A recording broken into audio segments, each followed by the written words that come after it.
St. Thomas University Journalism and the New Brunswick Beacon present The Basement Files. Hi, I'm Bronte James. And I'm Nick Murray, and welcome to downtown Fredericton for this edition of The Basement Files. Our top stories this week are: Science East gave the public a crash course on why pollution can change the way we see the sky.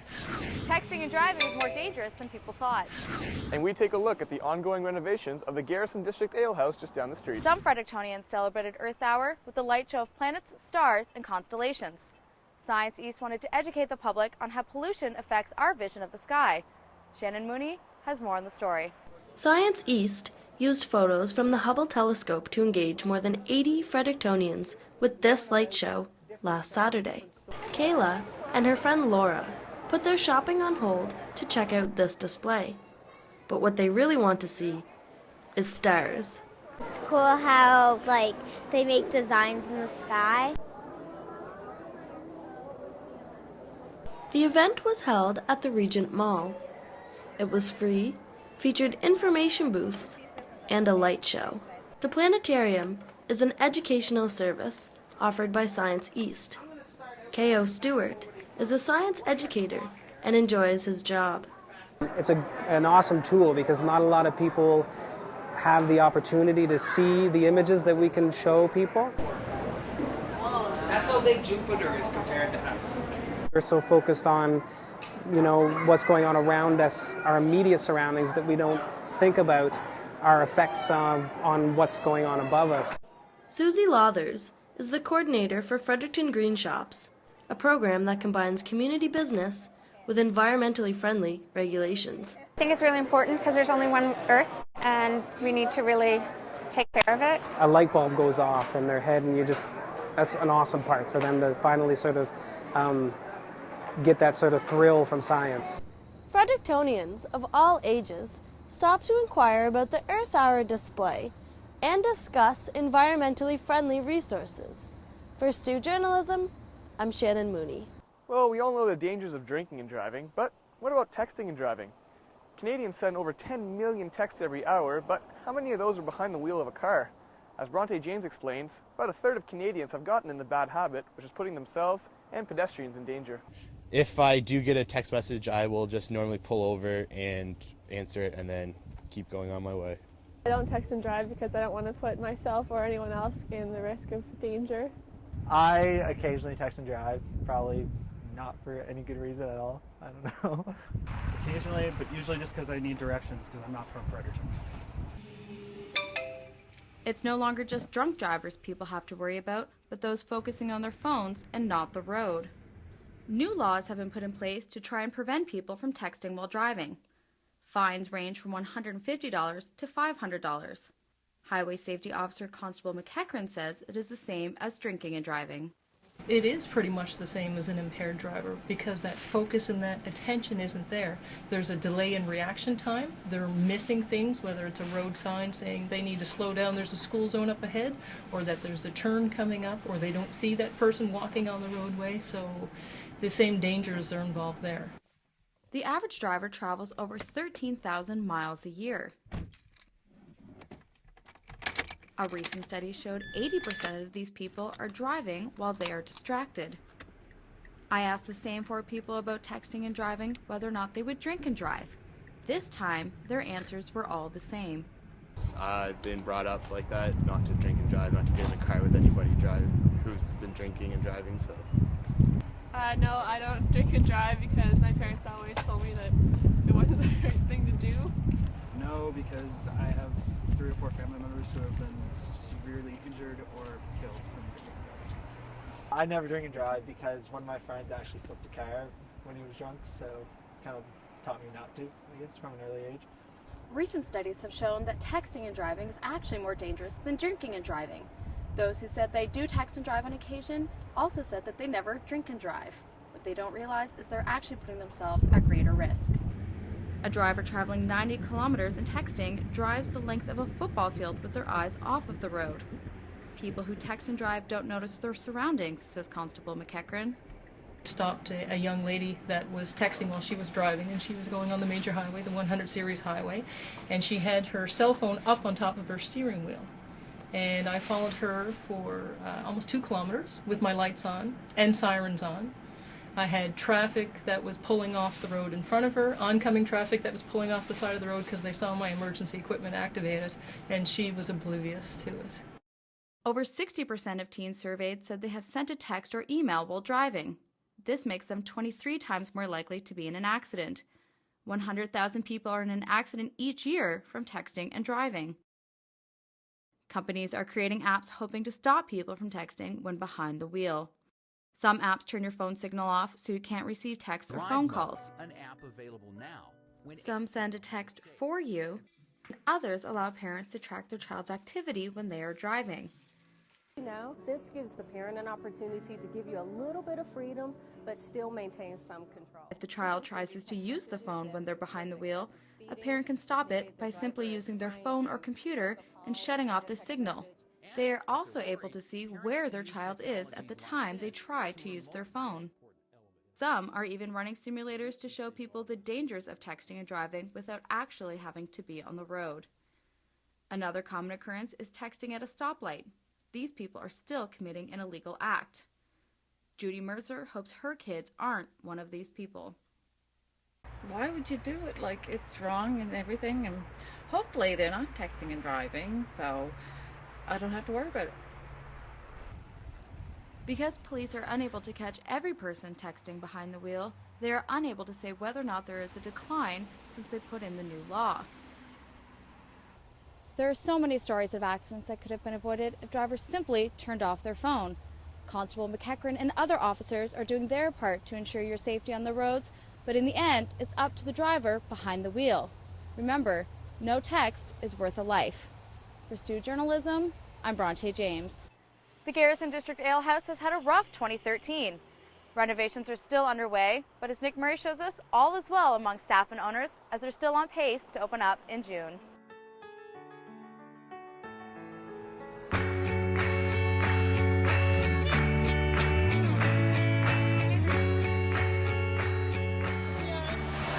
The Garrison's on fire.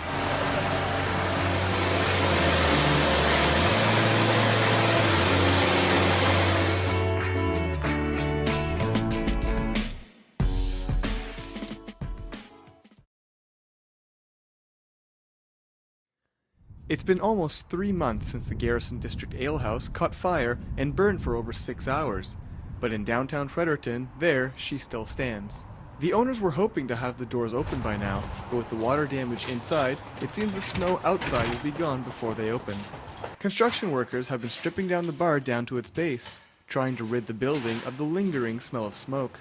But as these workers are getting the Garrison back on its feet, the 38 employees who used to punch in here have had a much tougher time finding work since being laid off in early January. Co-owner Shane Fraser says it's been tough for them. Some seem a little more upset than others. A handful of them have found jobs so far, some of them at some other restaurants. Brew Bakers is hired, Pickeroons is hired, and also the Sailor Pub has hired some of them. I think a few of them are trying to go to the Delta too. So the ones that are actually working hard are finding jobs. It's a tough time of year to find jobs, but some are working hard for it.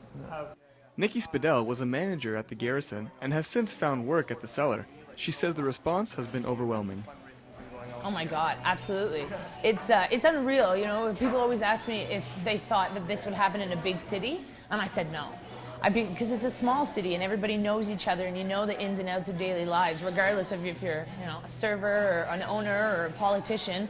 Everyone would come to the Garrison, so it was nice to see that the outreach was so big. Employees at the former Isaac's Way restaurant were in the same boat months ago. Spadell said this on how she felt when she was called back to work again. Gratitude, a little bit of relief to know that I will have something, and that way I'm still out and about and working as much as I can. You know, I don't want to just sit on the couch and collect EI. I want to be productive, and so that at least gets me up and something to do. And if I can see other people while I'm out working, then it never hurts. When the Garrison opened 4 years ago, it made use of every nook and cranny in the building, including storing wine in this old bank vault, one of 4 in the restaurant. Fraser and his business partner, Doug Williams, are looking to remodel the restaurant now that they have the chance to, but Williams says it's turned into a history lesson at the same time. I'll tell you, the fact that the building's still here is great. John LaRue, who's an architect in town, I think is going to be helping us out with some stuff as we do the rebuild. And he already found information from CIBC about the building, the history of the building, when it opened, and they have the architectural drawings and everything.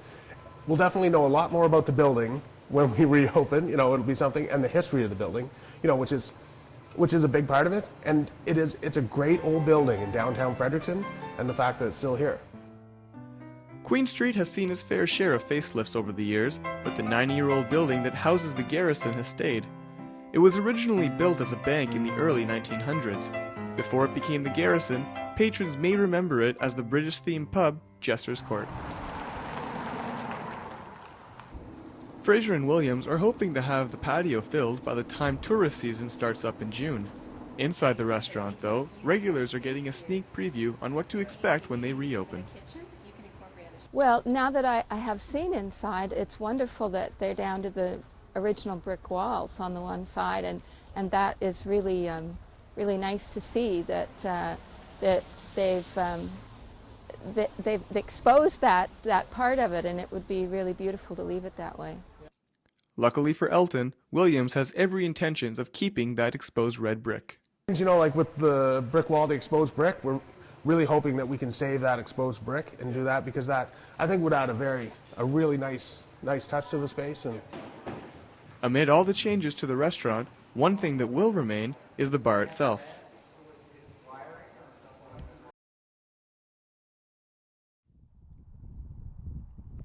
Fraser says customers can expect some new additions to the menu when they reopen.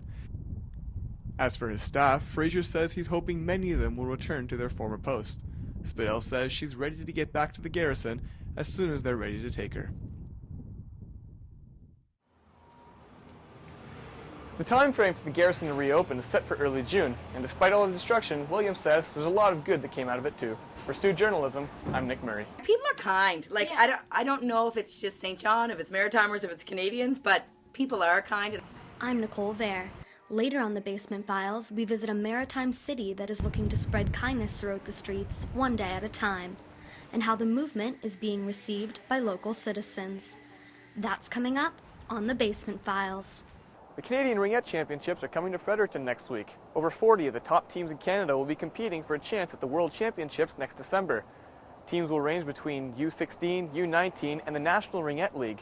Tournament play starts on Monday at the Grant Harvey Centre, the Willie O'Ree Place, the Kings Arrow Arena, and the Lady Beaverbrook Rink. For more information, visit the Canadian Ringette Championship website. Public art is controversial, but some argue that it brings culture to a city like Fredericton. A new piece is coming downtown, and Kaylee Moore sat down with a local art student who says that public art brings about inspiration. Not all art is black and white. Public art comes in all shapes, forms, and colors. Downtown Fredericton Incorporated and the city commissioned a new piece of public art to be installed in front of the Convention Center. The unveiling is set for November. Jenna Knorr works at the Convention Center and is an art student in Fredericton. Well, I think public art is definitely a very controversial topic, but personally I think it's a good thing. I mean, there's just the simple fact that it makes, you know, a space look nice, but also if it's local artists, it's always a good chance to showcase their talents in your community. The controversial topic sparks debate on who owns the piece, the artist or the commissioner. For students, there is no question of ownership, as their work is voluntary. Knorr showcased her talent in a public exhibition at the Fredericton Public Library. It's one thing to come to university and to learn how to write and present, but it's just another form of expression that I also think is really important, and to see other people doing art, it can be really inspiring. She says taking fine arts fuels her creativity. For STU Journalism, I'm Kaylee Moore. The Hunger Games are coming to the University of New Brunswick. One female and one male from each residence are hoping the odds will be in their favor as they compete in the first ever UNB Hunger Games. On March 26th, they will compete in a series of events. The ones to come out with the most wins will be named champion for the first ever UNB Hunger Games. New Brunswick's industrial city has adopted a nationwide movement and has big plans for its future. St. John is spreading kindness through the streets of the port city, one day at a time. Nicole Vare has more on the story.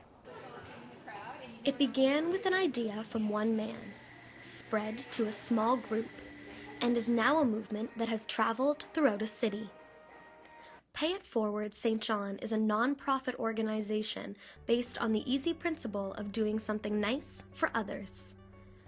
It's a nationwide movement, and when a St. John resident stumbled upon other cities doing random acts of kindness, like buying a stranger a cup of coffee, Michael Welton knew he wanted to start paying it forward in St. John. I had an idea that I wanted to try to do something here in our community.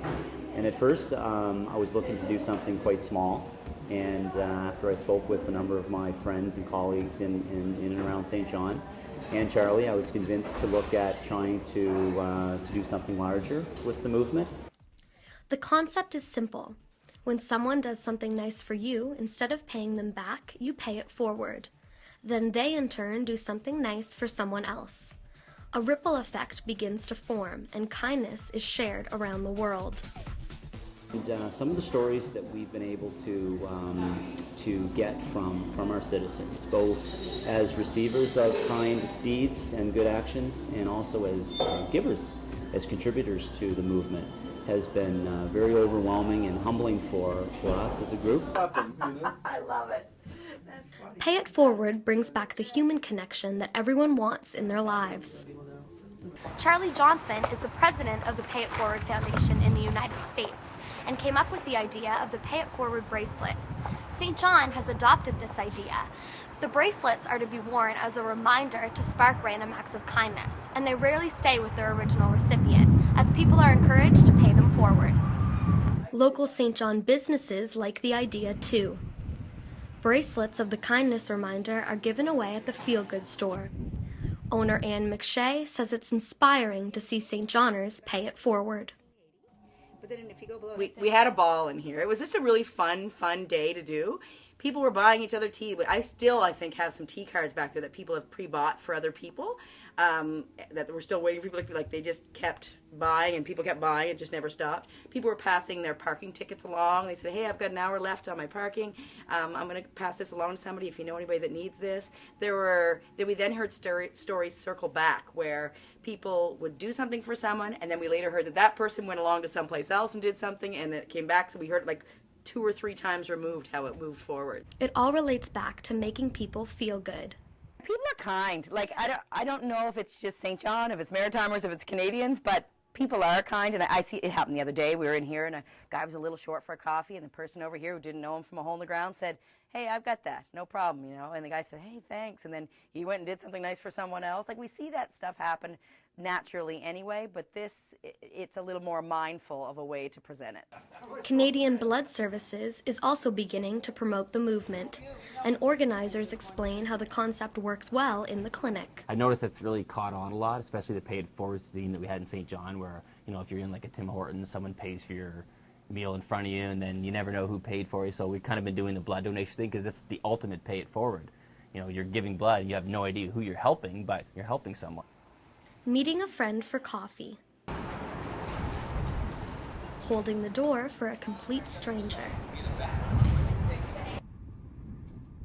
Helping out the less fortunate, or simply walking someone across the street. These are all small things that Pay It Forward hopes will have a major impact on the city. Joanne Cochran grew up in St. John and has had first-hand experience in paying it forward. So I know of a single mom who is an amazing mom to 2 awesome little toddlers, and they don't go without for anything. But as a mom, she had sacrificed her own bed for one of her children, so she had been sleeping on the couch for years, like for 2 or 3 years. So I thought, hey, I'm going to put this on this Pay It Forward thing, and maybe somebody has a bed, because I don't have a bed, but maybe someone out there does. A bed was found and delivered to the single mom thanks to a post on Facebook. On April 25th, St. John is holding a 24-hour Random Acts of Kindness Day, which focuses strongly on their mission statement of doing small things to pay it forward. Companies and organizations throughout the city are encouraged to get involved and help spread the movement across the province. For STU Journalism, I'm Nicole Vare. Thanks for tuning in to this week's edition of the Basement Files. Be sure to check us out at nbbeacon.ca. See you next time.